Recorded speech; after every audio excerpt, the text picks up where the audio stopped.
No Code to Dev. Donc là, Romain, qu'est-ce que tu as à nous raconter? Je crois que le premier sujet, il y a un personnage qu'on connaît qui s'appelle Jeff Tepper, mon copain, qui est connu des anciens, c'est que ça envoie du lourd. Voilà, qui nous montre chaque jour un peu plus que SharePoint ne sera jamais mort chez Microsoft et qui nous a annoncé quoi sur SharePoint du coup? Alors, en fait, il nous fait la suite d'une précédente news dont on avait parlé ici, où on avait glissé discrètement que Microsoft avait lâché sur GitHub le code source pour qu'un développeur puisse mettre une webpart Copilot Studio native en mode SSO, etc., dans un site SharePoint Online. Et en fait, là, ce qu'ils viennent de montrer, c'est nativement, comme il y a un bouton créer un nouveau dossier ou un nouveau document dans un site SharePoint, il y a un bouton intégrer mon Copilot Studio, enfin mon Copilot dans une webpart, et donc on clique sur un bouton, on lui donne un nom, et il est posé, et il va chercher localement dans le site où il est, de base, sans paramétrage, il est localement configuré pour chercher dans le site d'équipe dans lequel on l'a posé. Et ensuite, on peut cliquer du coup sur personnaliser, et derrière, on va rentrer dans Copilot Studio pour le personnaliser. Mais ce qui est fou, c'est que, en fait, là où aujourd'hui, si on veut le faire, ça demande du code, ça demande déjà d'aller dans Copilot Studio, le faire, le déployer, le publier, demander un Entra ID, j'ai dû aller embêter un Kevin là-dessus, enfin, il y a tout un truc à faire, un développeur qui te fait du SSO, etc., enfin, c'est la folie.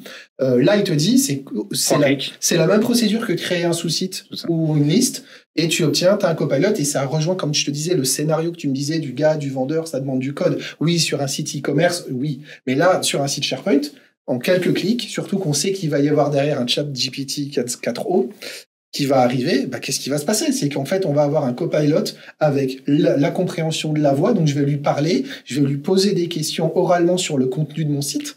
Ça veut dire que si j'arrive pas à trouver ce que je cherche comme information dans mon site, au lieu de dire, tiens, je fais 3 clics, et j'ai un assistant vocal basé sur ChatGPT 4o qui va être capable de m'aider à trouver des informations.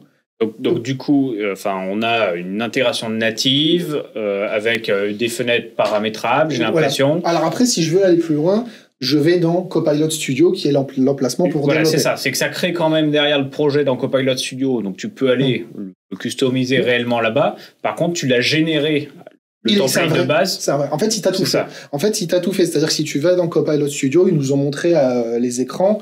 En vrai, c'est quoi? C'est un Copilot Studio qui a été activé, sur lequel ils ont par défaut configuré aucune conversation, et qu'ils ont mis par défaut que tout passe dans ce qu'ils appellent conversational boosting, donc qui utilise l'IA intégrée de Copilot Studio. Et elle est utilisée pour répondre à tout. Maintenant, rien n'empêche, la seconde d'après, de faire comme on peut faire dans un Copilot Studio et de faire tout ce qu'on a envie de faire, les conversations, les generative action, etc. Enfin, on peut tout personnaliser, mettre du Power Automate, etc. Mais de base, au moins, on a un truc qui marche. Et du coup, ça... Oui. Ce qui est marrant, c'est qu'ils l'ont créé comme un objet. C'est-à-dire que maintenant, dans ta liste SharePoint, comme une liste SharePoint, tu vois le Copilot dans ton dossier. Alors, c'est plutôt, il est à côté, c'est plutôt comme une liste ou une bibliothèque de documents. C'est un nouveau aujourd'hui, tu avais les sites, les sous-sites, les listes, les bibliothèques, et bien maintenant, tu auras les Copilot Studio qui se rajoutent comme tu créerais un sous-site ou ce genre de choses. Et que tu pouvais partager comme un fichier OneDrive. Alors oui, c'est ça. Par contre, oui, c'est vrai qu'en effet, c'est qu'en plus, tu as la gestion des droits, c'est vrai, qui est aussi simplifiée. Parce que tu cliques dessus, tu dis, là, il est pour moi. Et après, je le partage à toute l'équipe si j'ai envie. Et donc l'intérêt, le scénario, c'est quoi le scénario, c'est vraiment avoir quelque chose de no-code. C'est-à-dire, je fais, comme je code avec la même difficulté qui est de créer une liste ou une bibliothèque, je crée une IA capable d'assister moi ou mon équipe. Donc c'est moi ou mon équipe, je suis propriétaire de site ou gestionnaire de site. Ouais. Et ensuite, pour la partager, ça se fait. Et l'intérêt, c'est qu'aujourd'hui, si je veux faire ça là, maintenant, tout de suite, je vais devoir la faire. Je vais devoir embêter un administrateur pour me faire des Entra ID, du SSO, de la Sécu, un développeur pour packager le tout, c'est etc. Plutôt ma question, c'était le scénario end-user. C'est quoi? C'est pour m'aider à administrer mes sites SharePoint ou pour rechercher de la doc, de l'info? Pour l'instant, ils nous ont pas montré plus que ce qu'on fait aujourd'hui, donc je pense qu'on est plutôt sur... de base, déjà, discuter sur l'information qui est à l'intérieur. Okay. Donc ça, c'est intéressant. Et ensuite, tu peux y mettre tous tes process, comme n'importe quel Copilot Studio. Donc si, par exemple, dedans, tu as des process de validation de documents, tu vas les inclure. Okay. Et c'est là où du coup, on fait le lien avec les autres sujets, c'est qu'il y a eu 3 news sous-jacentes qui arrivent derrière. Il y a les connecteurs. Donc en fait, la partie connecteur, elle, ça veut dire quoi? C'est-à-dire qu'aujourd'hui, on a des connecteurs Power Platform. Donc les connecteurs, c'est vraiment aller chercher des infos dans un logiciel. Aujourd'hui, ils sont un peu dispersés. Là, ils expliquent qu'ils vont avoir des connecteurs plus puissants, qui vont globalement se connecter à plus d'outils tiers, mais aussi chercher dans la graph API. La graph API, c'est toutes les données qui vous concernent. C'est la matrice dans votre cloud. Les connecteurs, c'est ce qu'ils ont appelé les extensions? Non, c'est autre chose. Ok. Et ça, je vais y venir après. Les connecteurs, on connaît un peu. Sauf que là, ils font vraiment des connecteurs qui vont être plus incrustés. Parce que ce qu'ils vont, si je veux chercher... Intégrer, pardon, excuse-moi. Voilà. Mieux intégré à l'intérieur et plus transparent, plus smooth, un peu plus proche de ce que tu fais avec les entités. Voilà, pour un petit peu expliquer. Et en fait, donc ça, c'est la première chose. Deuxième chose, il y a les extensions de Copilot. Et là, c'est entre Copilot 3.6.5, là, dont parlait Kevin, je ne vais pas me tromper, et aussi Copilot Studio. C'est quoi les extensions? Ça veut dire que tout ce qu'on a dit là dans SharePoint, en vrai, c'est comme une extension, si on compare à la suite. Mais je vais fortement vulgariser là. On va l'oublier, cette phrase. Et en fait, les extensions, c'est quoi? C'est que tu vas avoir des copilotes dans Adobe, dans des produits tiers. En fait, c'est un peu comme on parlait du partenariat avec Dell et tout, qui va faire les PC copilotes. C'est ce qu'on voit à l'écran, là. On va avoir une espèce de marketplace. C'est ça. D'extension copilot. Mais c'est pour interroger les services tiers. Non. Alors, les deux, mon capitaine. Tu vas avoir dans Teams des connecteurs et des extensions qui vont te permettre d'interroger ces services tierces. Mais tout comme aujourd'hui, ceux qui ont déjà joué avec un Copilot, ils ont leur petit copain Copilot, il y a une fenêtre qui apparaît et on joue dedans. On va pouvoir avoir d'autres services tiers, c'est-à-dire par exemple, on va avoir un ServiceNow qui va avoir son agent conversationnel à l'intérieur, sauf que là aujourd'hui, si je veux le faire, en fait, je fais un Copilot qui interagit avec les ServiceNow. Avec l'API ServiceNow. Là, non, c'est directement ServiceNow qui utilise Copilot. Qui est fournisseur d'un Copilot qu'ils ont proposé, développé. Donc demain, tu peux, de façon complètement transparente, tu vas intégrer ces copilotes à l'intérieur des outils. Et en vrai, pareil, c'est une simplification de quelque chose qu'on peut déjà faire aujourd'hui. Parce qu'en fait, juste pour la parenthèse, on a dit que c'est pour les développeurs la build. Copilot Studio, même moi qui n'ai pas développé depuis des années, j'ai réussi à me faire une version dev pure code. Parce qu'en vrai, derrière, c'est Azure Bot Framework qui tourne. Donc une fois que tu as compris ça, tu vas vite fait sur le net. C'est 4 lignes de code pour 5 avec l'appel en haut des API, etc. Enfin, globalement, ça va très vite et c'est facile. Donc, en fait, c'est ça qui est caché derrière. C'est que c'est l'Azure Bot Framework qui est capable de s'intégrer très facilement avec des éditeurs tiers. Voilà ce qui se passe en vrai. Donc on peut imaginer demain, j'ai mon outil de réservation de voyage. Je sais pas, citer Amadeus, par exemple, qui est un des leaders mondiaux. Aujourd'hui, je pouvais, moi, faire mon copilot un peu custom parce que potentiellement, j'ai un connecteur officiel Amadeus, je ne sais pas s'il existe. Demain, c'est peut-être eux qui vont me proposer un copilot, déjà avec les bons scénarios, etc., packagé, dispo dans Teams, que j'appellerais par la marketplace. C'est surtout que eux, en fait, aujourd'hui, nous on le voit, c'est notre quotidien des équipes aussi IA, c'est que très souvent, ce genre d'entreprise où les géants du transport de personnes, ce qu'elles font, c'est globalement, elles disent nos scénarios sont un peu particuliers, nos entités sont un peu particulières. En vrai, ils partent très vite sur des sujets avec des sujets d'IA, avec les pro-dev IA, pour fine-tuner les IA. On est dans du pro-dev direct. Là, ce que ça veut dire, c'est qu'on est plutôt sur un Copilot 365 qui va exploiter les données de cet Amadeus ou de ce grand transporteur. Donc, ça ne sera jamais aussi puissant qu'une IA fine-tunée par des pro-dev, mais ça donne une étape intermédiaire pour aider sur ce qu'on voit à l'écran. Et la dernière news qui est intéressante, qui continue, c'est que là, je vous ai parlé des connecteurs qui s'améliorent, je parlais des extensions pour le mettre partout, et du côté vraiment no-code au début, qui a SharePoint, on se doute bien qu'il y a des connecteurs, il y a un peu de dev pour incruster, mais je vous ai dit que c'est une version simplifiée. Les extensions, et on dit, c'est une version qui permet de simplifier aussi, s'incruster, même si globalement, j'y tiens beaucoup à ce mot ce soir, même si globalement, on n'est pas encore dans du 100% pro-dev, et là, on va aller encore un cran plus loin, c'est qu'on a les agents qui arrivent. Et donc, les agents, c'est la promesse qu'ils nous ont faite il y a un an, qui arrive. C'est-à-dire que certains qui ont peut-être déjà joué ont entendu parler de ce qu'on appelle les Generative Actions en Copilot. Une Generative Action, c'est quoi? Dans un chatbot, historiquement, on a un arbre de conversation qu'on pilote et qu'on prévoit à l'avance. La Generative Action, c'est que l'arbre, on le jette. Ensuite, à la place, chaque situation à laquelle on veut avoir un ensemble de réactions du bot, on décrit un prompt. Donc un prompt, c'est une invite, une description de situation à laquelle on veut des réactions, des choses qui se passent. Et ces actions-là, on va en mettre plusieurs, on va en faire des isolés dans un coin qui vont se déclencher sur un contexte ou ensemble dans un package. Et l'idée, c'est qu'elles vont automatiquement un petit peu s'appeler entre elles. Et donc ça, c'est les generative actions qui sont à l'intérieur d'un contexte. Et là, en fait, aujourd'hui, on ne peut faire qu'une seule chose, les accrocher à Copilot 365. Et dans votre entreprise, on peut dire, voilà la liste des prompts qui peuvent se déclencher s'il se passe quelque chose, et en plus, le résultat peut lui-même déclencher d'autres prompts, etc. Et là, ce qu'ils appellent les agents, c'est que ces agents, ils vont plus loin. C'est-à-dire que c'est pour ça qu'on parle plus de generative actions ou de petits modules, ils appelaient ça. Là, on va parler d'agents parce que ces agents, on peut les accrocher à tout et n'importe quoi de votre écosystème et de votre cloud. On peut les brancher à des outils tiers, par exemple, qui sont branchés dans votre entreprise. Et l'idée, c'est que quand, par exemple, un Jira va créer un nouveau ticket, ça déclenche plein de choses techniquement derrière et on sait l'attraper techniquement avec un prodev. L'agent, on peut lui dire à l'agent, à chaque nouveau ticket, on décrit un prompt qui doit se produire quand un nouveau ticket arrive pour un projet en particulier. Et là, l'agent a une liste d'actions qu'il va déclencher. Sauf que d'autres agents qu'on aurait aussi abonnés à Jira, ils ont « Ah, mais si c'est un ticket qui est de type bloquant, alors il faut que tu préviennes telle personne, que tu fasses ci. » Et en fait, tout un ensemble d'actions que vous deviez faire à la main, juste en regardant vous-même en permanence ce Jira, en fait, ça va se déclencher. Donc, on va au-delà de Copilot 365.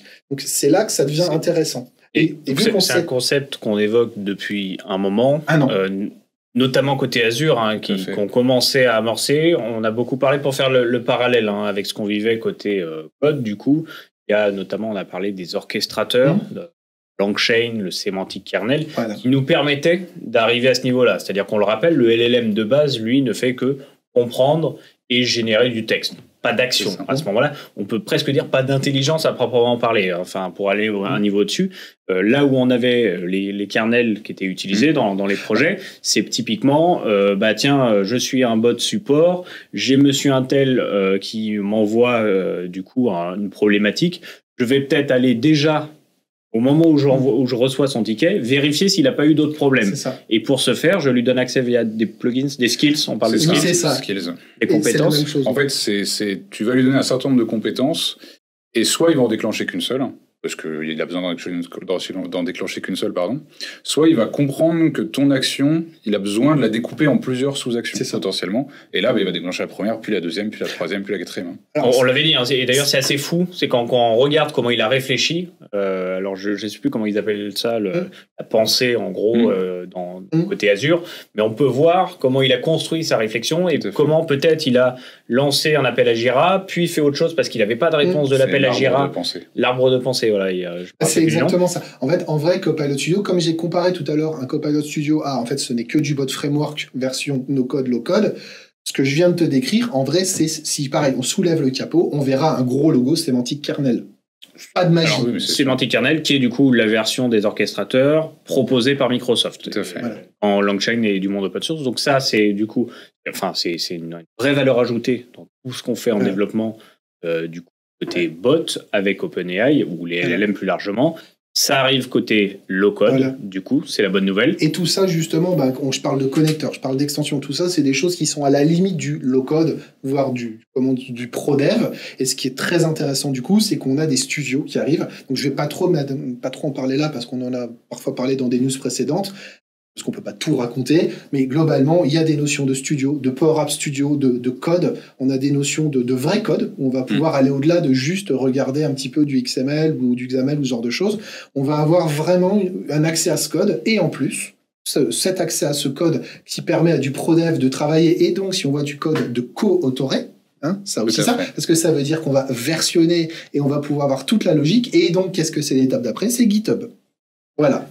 Je précise juste par rapport à ce que tu disais, se dire que tu as aussi l'intégration du debug. Oui. Qui est un détail, mais qui pour un dev est hyper intéressant justement de voir, ok, mon action s'est déclenchée, j'arrive dans mon code custom et je peux voir quel document il m'a remonté, par quelle étape il est passé, etc. Et pourquoi peut-être le comportement n'est pas celui attendu. Exactement. Voilà, aujourd'hui, c'est pas fou le debug en Power Apps. C'est pas fou. Donc ça va vraiment aussi faire du bien là-dessus. Tu as parlé de GitHub. Il y a eu un gros sujet a priori sur GitHub. En tout cas, il y a eu une grosse thématique évoquée, donc avec l'arrivée de ce qu'ils ont appelé les GitHub Copilot Workspace. C'est ça. Donc ils ont déjà parlé de GitHub Copilot tout court, très fiers de leur adoption. En gros, ils ont 1,8 million d'abonnés dans plus de 50 000 entreprises. Pas mal. Pour un truc qui est sorti il y a quoi, un an à peu près. Un peu plus, 2 ans. En bêta, 2 ans. Ouais. Mais en public, et donc dans les entreprises, 1 an. C'est ça. À peu près, alors j'ai plus les dates. Oui, il y a eu le GitHub Copilot, le Copilot X après. C'est ça. Donc on est entre 2 et 1 an. On va dire, oui. Importe. Un an et demi. mais ouais, du coup, ils étaient très fiers de ça, ce que je peux comprendre. L'outil est dingue pour qui l'a utilisé, ne serait-ce qu'une fois. L'outil est vraiment dingue. Juste, en gros, il sert à faire quoi? Il va à la fois vous expliquer ce que le code fait. Donc, typiquement, je récupère du code que j'ai pas écrit. Je lui demande, explique-moi ce que ça fait, et il va t'écrire, ok, ça fait ça, puis ça, puis ça. Alors là, tu parles de GitHub Copilot normal. Alors, c'est pas l'image qu'on voit du coup à l'écran. Ça, c'est les workspaces qu'on verra après. Du coup, non, c'est juste pour remettre le contexte au cas où tout le monde n'est pas forcément au courant de ce que c'est, mais globalement, ça va t'aider en tant que développeur à comprendre du code existant. Tu vas lui dire, tiens, j'ai besoin d'appeler telle API de tel service pour faire telle action. Il va te proposer du code pour le faire, qui est pas toujours bon. Potentiellement, il invente des fois des choses, mais bon, comme n'importe quel LLM, donc il faut quand même vérifier, évidemment, sinon les développeurs serviraient plus à rien. Mais en tout cas, ça aide énormément. C'est glissé. C'est l'inquiétude que tous les développeurs ont aujourd'hui, de se dire, mais en fait, mon métier demain, c'est quoi? Il est où mon rôle? Exactement. Donc ça, c'était GitHub Copilot, puis Copilot X avec la version de chat de tout ça. Et là, ils ont rajouté un truc qui, pour le coup, en tant qu'ancien développeur, inquiète un petit peu quand je vois la vitesse à laquelle ça va, c'est que là, globalement, dans GitHub Copilot Workspace, on va avoir la possibilité de dire on a un ticket qui est créé par un utilisateur métier qui fait une recette, par exemple, ou qui a trouvé un bug en production. Il va dire tiens, il y a tel problème à tel endroit, ce truc-là, c'est pas de la bonne couleur, ou ce truc-là, ça marche pas. Okay. Il va être capable d'analyser le problème, de te proposer un plan de correction en disant tiens, tu devrais modifier tel truc dans tel fichier, puis tel truc dans tel fichier, puis tel truc dans tel fichier. Et évidemment, vu que c'est GitHub Copilot qui est derrière, il va pouvoir te générer le code corrigé pour chacune des étapes du plan de correction. Potentiellement, l'utilisateur fonctionnel va pouvoir lui-même régler? Alors non, surtout pas. Non. Parce que justement, il y a quand même toujours besoin que le développeur valide ce qui a été fait. Parce que, en vrai, c'est génial comme outil. Vraiment, c'est génial.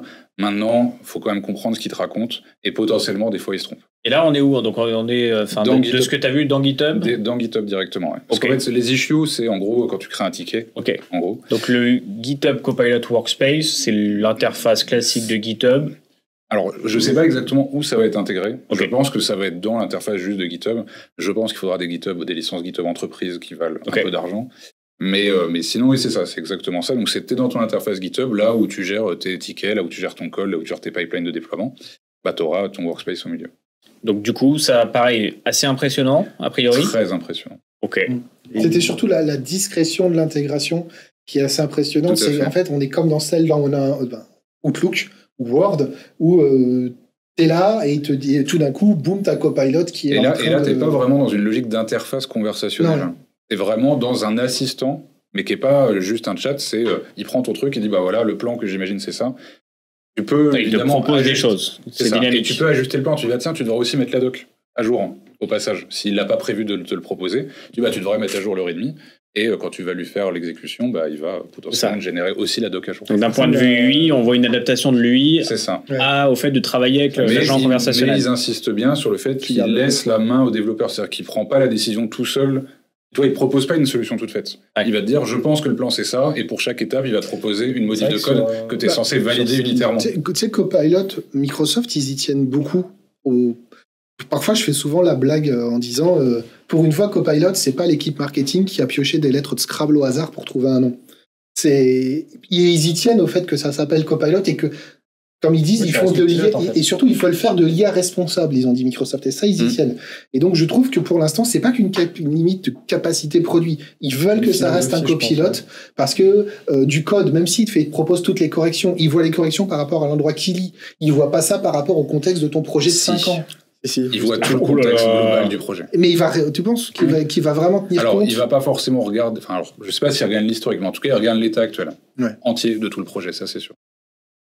Ok. Ça te coupe l'herbe sous le pied. Ah ouais, je me suis fait... c'est vraiment dingue. Si il le fait, ça ressemblait à de la sorcellerie. Le truc, c'était... Mais vraiment, on se dit, il y a 2 ans, on n'imaginait même pas que ça soit possible. Il y a 1 an, on disait, waouh, Copilot X avec le chat, tu lui dis, fais-moi ci, fais-moi ça, et il te le fait, c'est ouf. Là, il commence à comprendre les tickets et te proposer un plan de correction structuré de toutes les étapes qu'il faut faire, etc. Et avec un pro derrière, tu demandes d'argumenter ça après auprès de ton équipe métier. C'est surtout comme marqueur temporel, c'est marrant, c'est qu'à l'époque, on avait fait, nous, une vidéo courte sur le no-code, le low-code, la fin des pro-dev. Oui, non, est-ce que c'est une légende? Et au moment où on a fait cette vidéo, maintenant qui commence à presque 1 an, je dirais, on était clairement, non, ça remplacera pas les pro-dev. Là, bah, je pense que la vidéo, ça pourrait être intéressant de se repencher dessus dans 6 mois, avec tout ce qui va sortir. On n'espère pas, hein, mais c'est vrai que ça reste, je trouve, potentiellement inquiétant. Oui, j'ai toujours aimé élever les abeilles. D'ailleurs, Je m'appelle Kevin, ancien dev. Tu n'as qu'à traverser la rue si tu veux être apiculteur, c'est le président qui l'a dit. On charrie parce que tu l'as dit, enfin, si on prend GitHub Copilot, c'est un extrêmement bon outil. Oui, c'est sans doute un des meilleurs copilotes qui existent. Sujet à l'erreur et Bien on sûr. a toujours besoin du développeur. Et finalement, c'est aussi toujours le C'est le dev. travail du développeur qui va changer, en fait. Ouais, et qui amène la nouveauté aussi. À un moment, faut pas oublier que GitHub Copilot est entraîné sur du forum et que c'est souvent les visions des archis, des devs qui ont amené Sur le forum, des mais nouvelles aussi- manières de faire. Mais surtout sur tous les projets open source de Oui. GitHub. Oui. hein. Ça. C'est pas Mais pour tu rien vois- qu'ils l'ont racheté, à Mais mon je avis, il y a suis- quelques mais tu vois, années. Je suis j'ai- d'accord avec toi, le fait que ça va transformer le métier. Satya, il avait sorti une phrase qui était intéressante dans sa conf. Il disait que. Il l'appelle par son prénom. Il nous a pas tout dit, Gaël. Ouais. Non, mais Satya Nadella avait lancé une expression qui était intéressante là, vers le début de sa plénière, où il disait que l'IA permettait d'abaisser le sol, entre guillemets, et élever le plafond. En fait, c'est que l'accès en fait à certaines choses aujourd'hui, le code, etc., en fait, est beaucoup plus simplifié grâce à ces sujets d'IA. Mais potentiellement, tu pourrais faire largement plus. Et pour moi, c'est une transformation du métier de développeur là, qui va s'opérer dans les mois, années parce à que- venir. Le temps que tu gagnes, c'est peut-être mon côté utopiste, le temps que tu gagnes permettrait de faire des choses auxquelles tu n'avais pas pensé jusqu'à Oui, présent. il y a un Alors, moi, je vais dire un truc qui va peut-être pas plaire à certains développeurs, mais bon, moi, je l'ai été. Je plaisante que je développe plus depuis quelques années, et je l'ai été sur de très nombreux langages et technos depuis plus de 20 ans. Et honnêtement, au bout d'un moment, le langage en lui-même, il faut en faire totalement abstraction.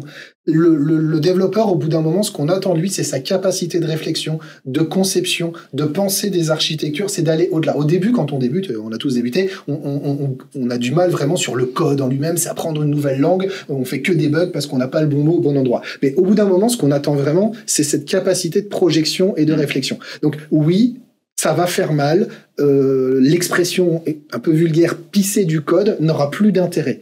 Mais en vrai, c'est jamais ce qu'on a préféré. Voilà, il y a très peu de développeurs qui adorent ça. C'est surtout pour les développeurs juniors que ça va être compliqué en fait, parce que la progression que tu évoques là, c'est obligé de commencer par l'étape où tu corriges des bugs que les autres ont fait, que tout ce que tu fais, généralement, il y a un bug à chaque fois, etc.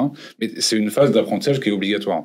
Là déjà, avec le fait qu'il y ait GitHub Copilot, déjà l'apprentissage, quand le truc te corrige tout seul, il n'a pas tant que ça. Déjà, tu n'apprends pas à chercher sur Internet, potentiellement. Et si maintenant, il te corrige tous les tickets tout seul... et du coup, cette progression, tu vois, de comment tu arrives à l'étape, je suis lead dev, je suis potentiellement architecte demain, etc., ça va pas être si simple. Alors, tu sais, comme la différence, pareil, là, je vais encore dire des choses qui peuvent créer un énorme débat, mais c'est la différence entre le développeur qui sort d'une école où on lui a appris direct les derniers langages à la mode et ceux qui sortent d'une école où ils ont commencé par le C, C++, l'algorithmique. Moi je suis un peu old school, mais j'ai passé 1 an à bouffer de l'algorithmique. Excusez-moi l'expression, le livre d'introduction, il fait 1200 pages. Hein. Pour la première année. J'ai fait 1 an d'algorithmique avant de voir un langage. Ça fait combien de tokens, ça, Romain? Et puis, c'est écrit Police 5. Hein. Et ce que je veux dire par là, c'est que tu vois la différence entre ceux qui comprennent ce qui se passe derrière. Je dis pas que dans la phase, tout le monde évolue, hein, tout le monde est capable de tout, je dis pas que ça interdit. Mais il y a pour certaines personnes, avoir sauté cette étape, ça va les ralentir dans la progression d'après. Il y en a des autres, ça fait pas de différence. Tout le monde est différent, tout le monde est capable, je mets des warnings, attention. Mais voilà, moi je vois quand même que globalement, quand tu as passé du temps à comprendre, et je pense que ça n'interdira pas aux écoles d'apprendre aux gens, ok, en dernière année ou en 4e année, je t'apprends à utiliser à fond un copilot. Ou si tu fais que des études courtes, tu l'apprends direct. Mais c'est là où justement, je pense qu'il faudra que les écoles, dans les études longues, se penchent sur le sujet. On vous fait quand même commencer par les bases pour comprendre ce qui se passe derrière, et après on vous rajoute le reste derrière et pourtant, voir si ça fait une différence. J'ai envie de te dire, ce qui est intéressant, c'est baisser aussi l'accessibilité, mais parce que on voit aussi qu'on se rapproche de quelque chose. C'est qu'aujourd'hui, tu veux créer une app. Enfin, on a beau te vendre le côté du mec qui a monté des startups et qui a fait des applis tout seul en interrogeant OpenAI. On voit bien que c'est pas si facile. Il y a des milliers d'heures de boulot derrière pour que le mec il arrive à faire un pauvre jeu 2D, etc. Et puis des trucs bêtes, que ça tienne la charge. C'est la charge, comment tu le déploies en fait, dans Azure, exactement. En environnement derrière, etc. Tu as tout un parcours, c'est quasiment infaisable en vrai aujourd'hui. Et puis les enjeux de sécurité. Etc. Donc là, via ces workspaces, etc., on voit aussi quand même, peut-être demain, un futur où certaines personnes, pour le coup, vraiment, low-code ou no-code, auront la possibilité de faire des choses. Quand aujourd'hui, l'écart est encore un peu... on est encore dans la fable, globalement, pour moi. Alors, moi, je peux te donner un autre exemple sur quand on fait beaucoup en low-code, no-code, et après, je pense qu'il faut qu'on revienne au sujet principal. Moi, vu que je fais beaucoup de no-code, low-code, j'ai le t-shirt Power Platform. T-shirt Power Platform. On avait le jour le t-shirt de Fred... la fabrique conférence. J'ai mis le vert SharePoint là. Pour revenir, quand je reviens à cet esprit de compréhension, aujourd'hui, on a déjà dans la Power Platform des copilotes pour créer des apps, créer des flows, créer tout ce qu'on veut. C'est simple, quelqu'un qui n'a jamais eu soit le don inné, soit passé par des études de conception, il ne sait même pas la façon de s'exprimer. Je parle pas de faire un prompt. Je parle juste d'exprimer, de donner les informations structurantes de base d'un besoin et de là où il veut aller. Donc, quelqu'un qui n'a pas cette logique, ce fonctionnement de savoir même, admettons, juste parler. Et en fait, c'est comme exprimer à un développeur ce que tu veux. Tout à fait. Si tu ne sais pas l'exprimer à une IA, elle a beau être la plus parfaite du monde, même Skynet, si tu lui demandes mal ce que tu veux, je pense qu'il le fera mal. Voilà. D'ailleurs, c'est ce qui s'est passé. C'est pour ça qu'il a tué toute l'humanité. Je pense qu'au bout du compte, ce sera comme les applications mobiles. En fait, quand il y a eu les App Store et tout qui sont arrivés, il y a eu beaucoup plus de facilité pour créer des applications des jeux, tu vois, par exemple. Et dans le store, tu as plein d'applications qui sont médiocres. Et les applications qui excellent, mine de rien, elles sont très peu. Et je pense qu'aujourd'hui, avec ça va peut-être permettre d'avoir un peu moins d'applications médiocres. Mais tu vas quand même avoir des applications qui excellent parce que derrière, tu as des têtes bien faites, parce que tu as une qualité en fait au niveau du profil, et ça, tu ne pourras pas le remplacer. Et ce sera la bonne fermeture, on va dire, de ce sujet. Mais juste sur GitHub Copilot, le parti extension, ils ont permis d'étendre. Donc, on parlait de faire des extensions de Copilot, mais très vite, ils rajoutent aussi les extensions sur GitHub Copilot, ce qui fait que tu pourras interroger ton Docker, ton Azure, pour savoir quel état, où est-ce que ton API est déployé, etc. Des détails comme ça. Pareil, ouvert pour interroger Jira depuis GitHub Copilot. Et tu fais bien de le rappeler parce qu'on avait dit qu'on le dirait. Exactement.